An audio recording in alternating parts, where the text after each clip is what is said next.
This week on Inside the Ropes with GolfWRX.com, we welcome you to the 2025 Valero Texas Open at TPC San Antonio. The last chance for a player to get into the Masters with a victory on the PGA Tour, and the last chance for Masters participants to get a competitive warm-up for the year's first major. We spotted a classic Titleist PT fairway wood, equipped with an S300 steel shaft and a PGA Tour player's bag. But we'll get to that story later on in the video.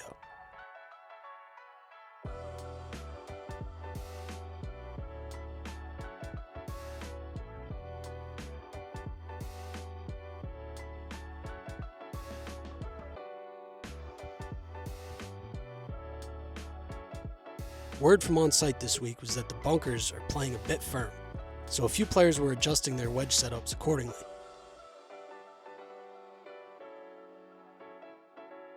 We caught up with Tommy Fleetwood, where he discussed a range of topics, including his Masters setup, his 9-wood, his mini driver, and his wedges for this week and next week at the Masters. Are you doing any Masters-specific gear testing or anything different you're going to do with the bag, you think, this week or next? It's interesting coming. This is unique, so there's not a lot of sand in the bunkers this week.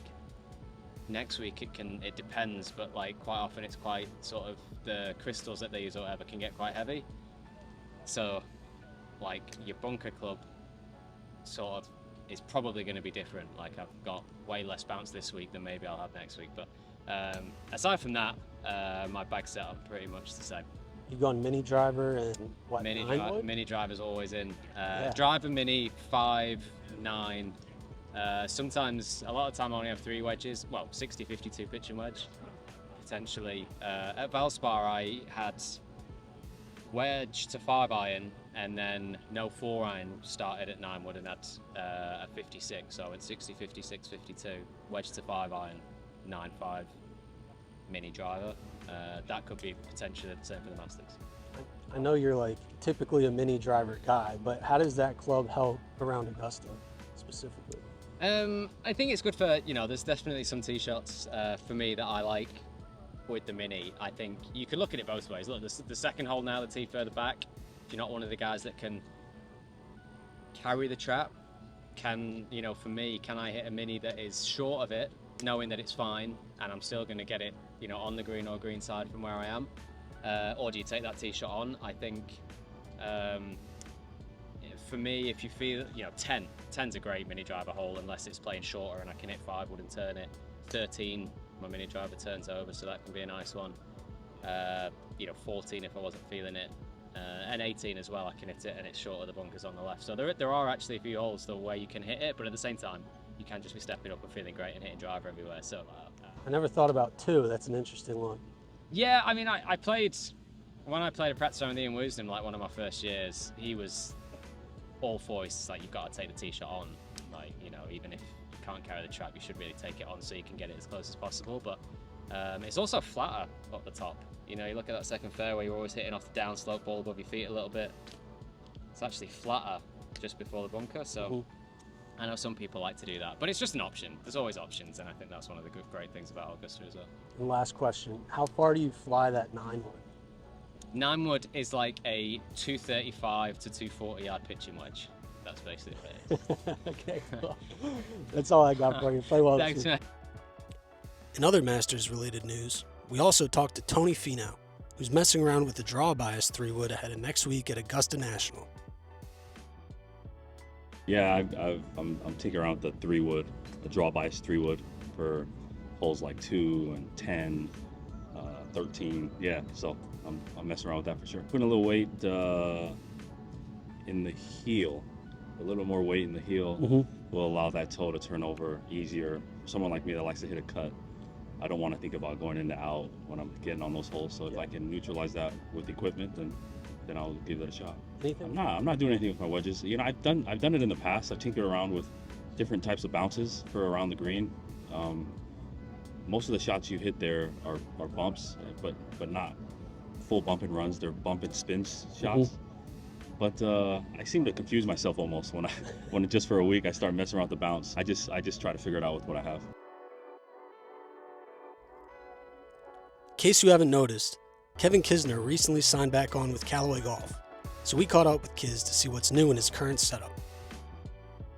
All right, here for a little what's in the bag. Start with the big dog, that's what everybody likes. Little Callaway Elite Triple Diamond, 9 degree. And I put it in as +1 because it helps me control the face it's set up. So when you add +1, it shuts the face, which helps me set the target a little easier. So I get low enough loft that when I add 1, it still gets the launch conditions I want.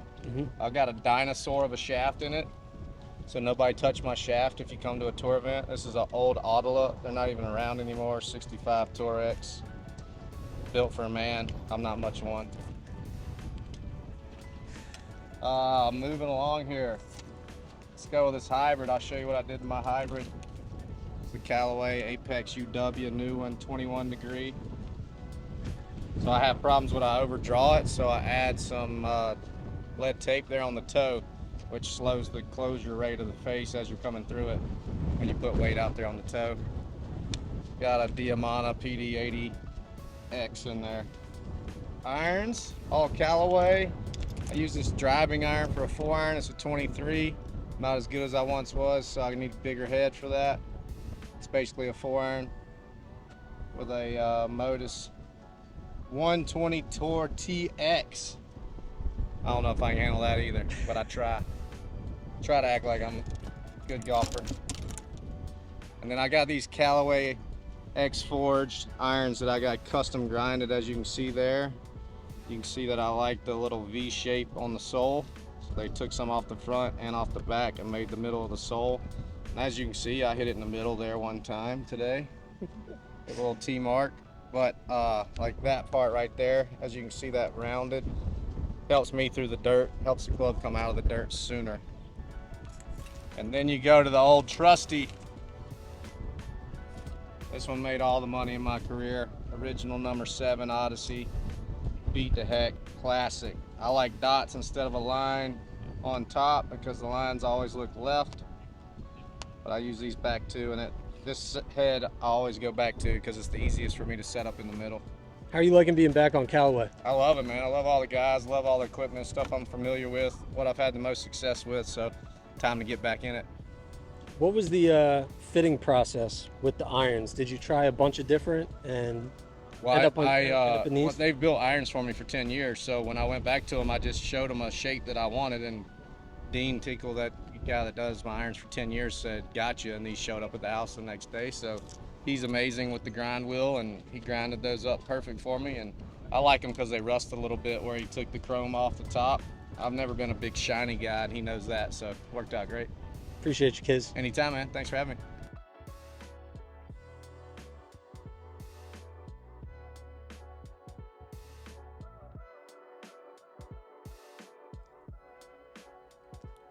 Minwoo Lee took down last week's Texas Children's Houston Open, but Gary Woodland gave him a run on Sunday and finished T2.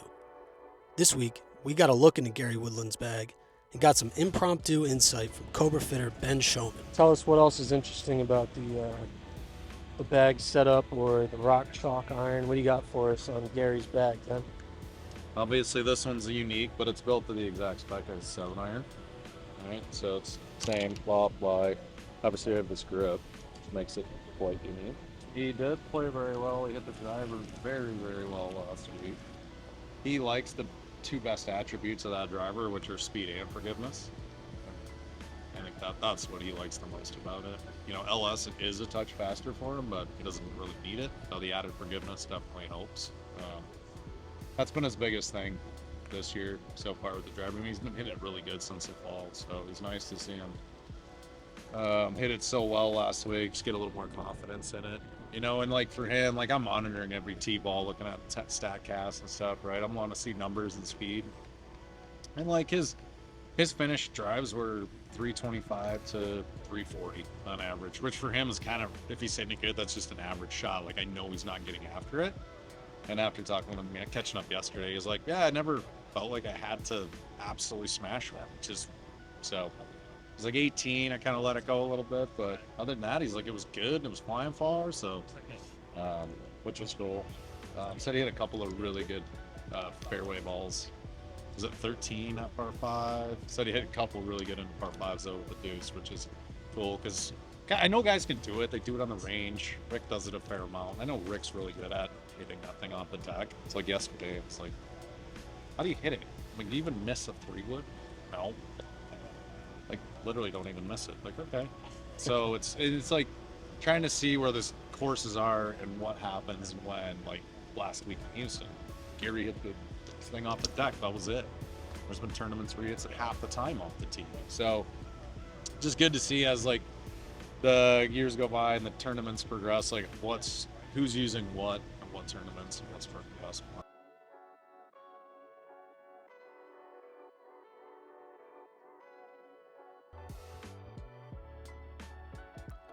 We then got a great look at Brian Harman's current bag setup and his old gamer putter.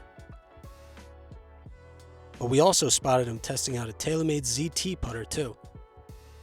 We'll see what putter he ends up going with this week, but don't be surprised if he sticks with Old Faithful.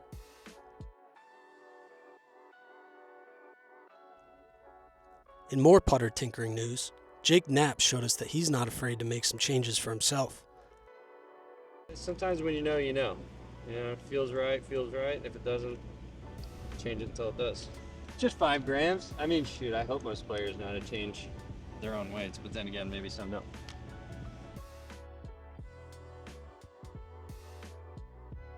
It's refreshing to see that the younger generation still knows how to tinker.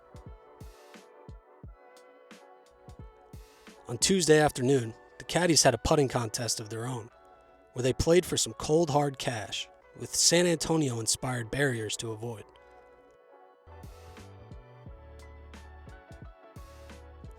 One of the obstacles was the world famous Alamo.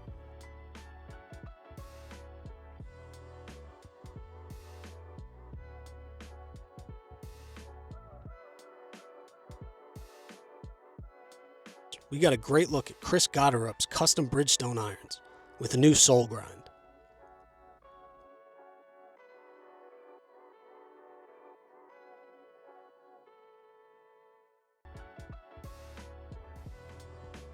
John Pack's 2-iron with a mound of lead tape on the back.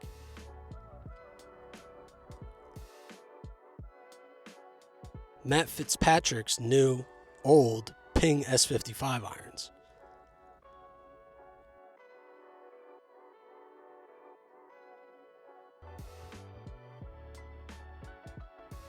Mav McNeely's precisely lead tape TaylorMade irons.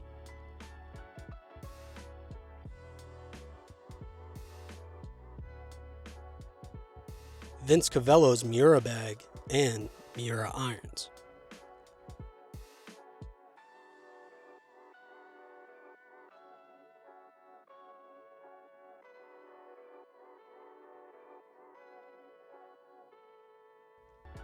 Superstroke's new Marvel grips.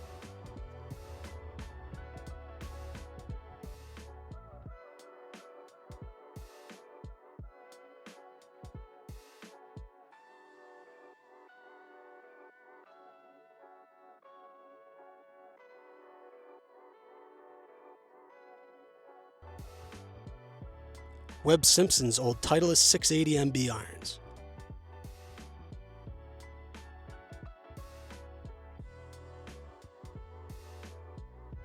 And we watched along as Webb broke out a new Lab Oz 1 broomstick putter.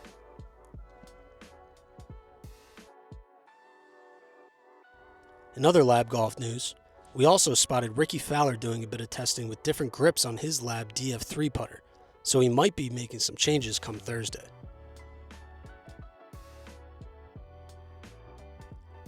Then we watched along as Ludvig Åberg worked through his circle putting drill, where he uses a level to check on his green reading skills. And we got some brief insight on the drill from the man himself. I'm just checking the slope of the greens and make sure my feet matches up with that. Yeah, no, it's really good to just make sure that what you did was right. If it wasn't, try to change it. We also checked out the bags of Max Homa,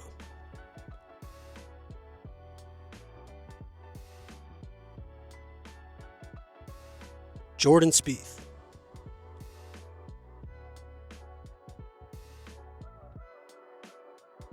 and Keith Mitchell.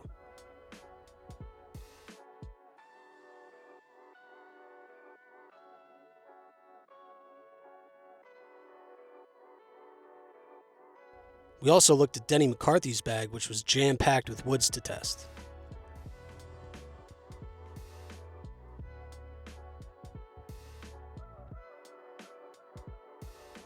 And watched along as Hideki Matsuyama did his thing on the range, with plenty of backups to test by his side.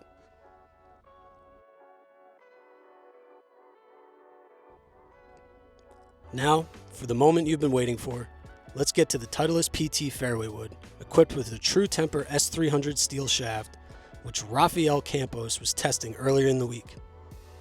Let's see what Campos had to say about his coveted PT, which was released to the public back in 2001.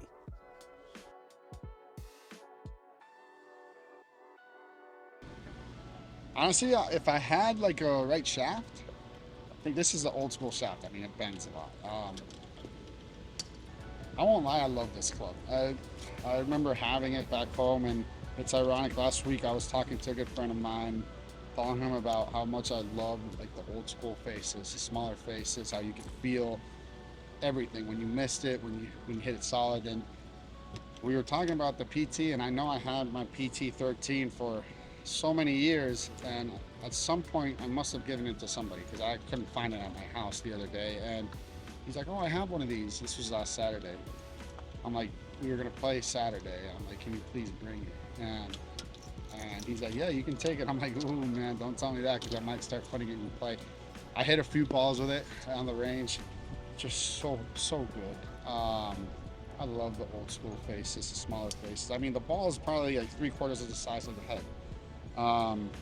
If I could change the shaft, there is a chance I might use it because I remember I would hit it further than my driver back then when I had the 905R, which I also think that was the best Titleist club there was.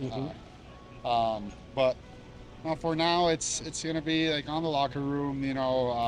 At some point, if I decide to change the shaft. Well, we do have tour trucks. I do know. Right I know. there. They were joking yesterday. I'm like, guys, I'm probably not joking.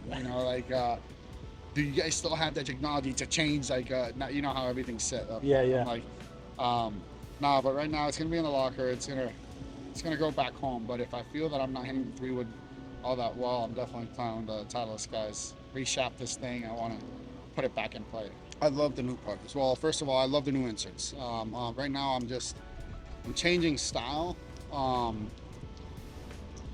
Honestly, just because I really don't know with the blade putter right now, I don't know if I'm actually putting it in the center or not. I do have a little dot, and I feel it's in the center, but a lot of times, like the caddy's like, "Hey, you have a little bit too much on the toe. You have a little too much on the heel." So I was looking for something different. I used to play mallets back in the day. Not back in the day, till 2 years ago. But and I do like how my stroke looks with the blade. I feel the stroke is really good, but at the same time I have a little bit more stability with the mallet. So I was just trying the exact same insert and looking for something that I'm familiar with. So just to make sure that I'm putting that ball in the center of the face and getting good strikes on it. Oh, there is a chance. There's always a chance. These clubs are so good, and like I said, I just wish we could go back to these heads where you actually knew as soon as you hit it, you knew if it was solid, you knew if you missed it. And you get instant feedback. But no, you never know. It's going to be hidden somewhere around close by just in case. Hit a few balls just to remember the sound, which I love, So yeah, it's definitely there.